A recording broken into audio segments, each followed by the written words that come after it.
반갑습니다. 오시 아줌마입니다. 오늘은 온라인 광고 대행을 하는 광고 대행사가 어떻게 돈을 버는지 그 방법에 대해서 알아보도록 하겠습니다. 일단 수많은 온라인 광고 상품들이 있는데 그 광고 상품들은 특별한 광고 상품이 아닌 경우는 내가 직접 해도 되고 아니면 내가 광고 대행사를 통해서 광고를 해도 됩니다. 그런데 많은 분들이 직접 광고를 할 때 내가 가질 수 있는 장점과 단점, 그리고 광고 대행사를 통해서 집행했을 때 여러분들이 얻을 수 있는 장점과 단점에 대해서 정확하게 모른 채 광고를 집행하시는 경우들이 생각보다 많으시더라고요. 특히 이 광고 대행사는 내가 직접 광고를 진행하는 게 아니라 광고 대행사가 나의 마음을 잘 알고 나의 생각과 나의 전략과 나의 마케팅 포인트를 잘 이해해서 광고를 집행해주는 그런 아바타의 역할을 하기 때문에 이 광고 대행사와 어떻게 관계를 맺고 이 광고 대행사를 통해서 광고를 하느냐가 광고 성과에 굉장히 큰 영향을 미치게 됩니다. 그 중에서도 오늘은 광고 대행사가 받는 광고 대행 수수료에 초점을 맞춰서 한번 이야기를 풀어보고자 합니다. 광고 대행비, 광고 대행 수수료 뭐 여러가지 불릴 수 있지만 저는 오늘 광고 대행 수수료라고 부르면서 여러분들과 함께 본격적으로 이야기를 시작해 보도록 하죠. 수수료 지급 방법의 경우는 크게 두 가지가 있습니다. 네이버와 카카오 광고, 이런 경우는 매체사, 그러니까 네이버와 카카오가 직접 광고 대행사에게 광고 수수료를 주는 이런 구조로 되어 있고요. 페이스북과 인스타그램 혹은 구글의 광고 상품 경우에는 광고 대행 수수료를 광고주가 직접 광고 대행사에게 주게 됩니다. 헷갈리시죠? 제가 좀 더 정확하게 말씀을 드려볼게요. 대표적인 네이버의 검색 광고는 화면같이 이 네이버의 파워 링크이고요. 이름은 약간 다른 프리미엄 링크라고 불리지만 거의 화면 구성상은 큰 차이는 없습니다. 이렇게 다음에 검색 광고가 대표적입니다. 이 경우는 여러분들이 직접 광고를 집행을 하나 광고 대행사를 통해서 광고 대행을 하나 여러분들에게 나가는 비용은 똑같습니다. 광고주가 100만원의 광고비로 네이버 검색 광고나 카카오 광고를 집행을 했어요. 그러면 매체사가 이 100만원을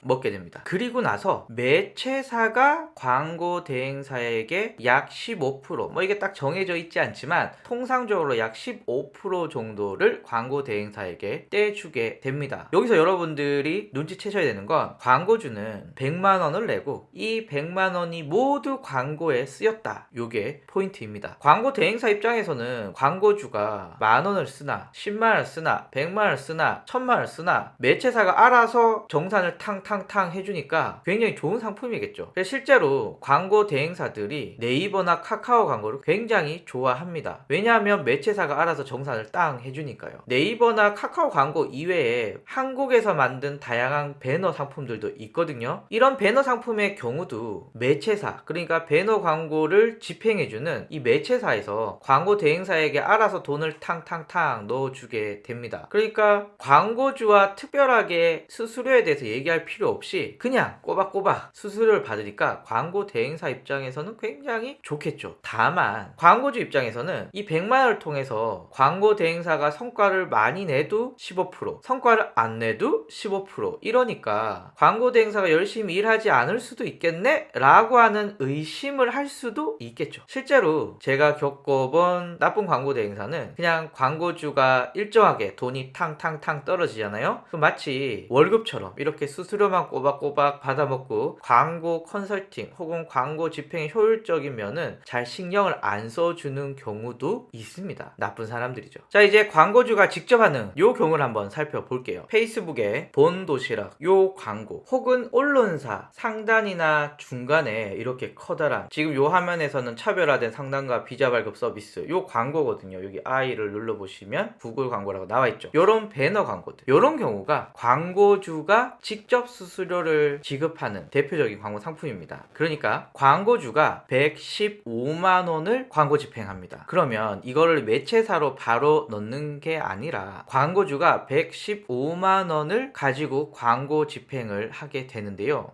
위에서는 100만원이고 여기는 왜 115만원이냐? 일단 100만원은 광고비고요. 15만원은 광고 대행사에게 줄 수수료입니다. 그러면 이 돈을 광고주는 매체사에 주는 게 아니라 광고 대행사에게 주게 됩니다. 그러면 광고 대행사는 매체사에게 100만원을 내고 수수료 15만원을 가져갑니다. 들어가는 거죠. 자, 여기서 여러분들 야 이거 좀 이상한데 라고 한 생각 드시는 분 있나요? 나는 광고비로 100만 원을 쓰고 싶어 라고 한다면 매체사가 직접 수수료를 광고 대행사에게 주는 경우는 100만 원만 내면 되는데, 광고주가 직접 광고 대행사에게 광고비를 주는 경우는 광고주 100만 원 플러스 15만 원의 비용이 추가로 들어가는 거예요. 그래서 내가 가진 예산에서 광고 대행사에게 줄 수수료를 항상 감안하고 광고를 집행해야 되는 거죠. 그러면 똑같이 나는 예산이 1000만 원 있어 라고 한다면 네이버 검색 광고는 오롯이 다 광고비로 들어가지만 페이스북 같은 경우에는 1000만 원 중에 광고 대행사의 수수료도 같이 고려를 해줘야 됩니다. 그리고 페이스북이 광고 대행사에게, 구글이 광고 대행사에게 따로 주는 그런 수수료는 존재하지 않아요. 광고 대행사도 오로지 광고주에게 주세요 라고 해야 되는데요. 그래서 인기 있는 광고 대행사, 광고를 잘 집행해주는 광고 대행사는 경우에 따라서 이 15%의 퍼센테이지를 난 20% 할게요, 30% 할게요 이렇게 요구할 수도 있고요. 우리는 신생이고 아직 광고를 잘 못하니까 우리는 5%만 받을게요 라고 할 수도 있어요. 왜냐하면 매체사 상관없이 그냥 광고주랑 광고 대행사들끼리 살짝 얘기만 잘하면 되거든요. 그래서 여러분들 요거 꼭 기억을 해 주셔야 됩니다. 페이스북, 인스타그램 혹은 구글의 광고 상품들은 여러분들이 꼭 광고 대행 수수료에 대해서 인지를 하고 광고 대행사와 이야기를 해야 됩니다. 앞에서 매체사가 무조건 일괄적으로 지급하던 수수료와 다르게 내가 얼마나 열심히 하느냐 안 하느냐에 따라서 지급 수수료가 달라지기 때문에 페이스북, 인스타그램, 구글 배너 같은 경우에는 광고주가 좀 더 열심히 광고를 집행하려고 하는 가능성들이 존재하겠죠. 그리고 페이스북이나 인스타그램 혹은 배너 광고 같은 경우에는 이 이미지를 얼마나 잘 꾸미느냐가 광고 성과에 큰 영향을 미치죠. 그렇기 때문에 광고를 집행하는 것 이외에도 어떻게 이미지를 예쁘게 할까 혹은 동영상을 어떻게 활용할까 이런 고민들이 광고 대행사들에게 더 많이 들어가게 됩니다. 반면에 검색 광고 같은 경우에는 물론 이 문구나 이미지도 많은 고민이 들어가겠지만 인스타그램이나 페이스북에 비해서는 좀 더 간단하게 좀 더 쉽게 구성을 할 수 있는 광고 소재들이거든요. 그러니까 광고를 얼마나 집중해서 집행하느냐, 얼마나 더 관심을 가지고 관리를 해야 되느냐라는 면에서는 1번보다는 2번이 좀 더 귀찮더라. 그러니까 광고 대행사에 더 많은 관리가 들어가야 되는 광고 상품이더라. 뭐 요런 정도로 이해해 주시면 좋을 것 같습니다.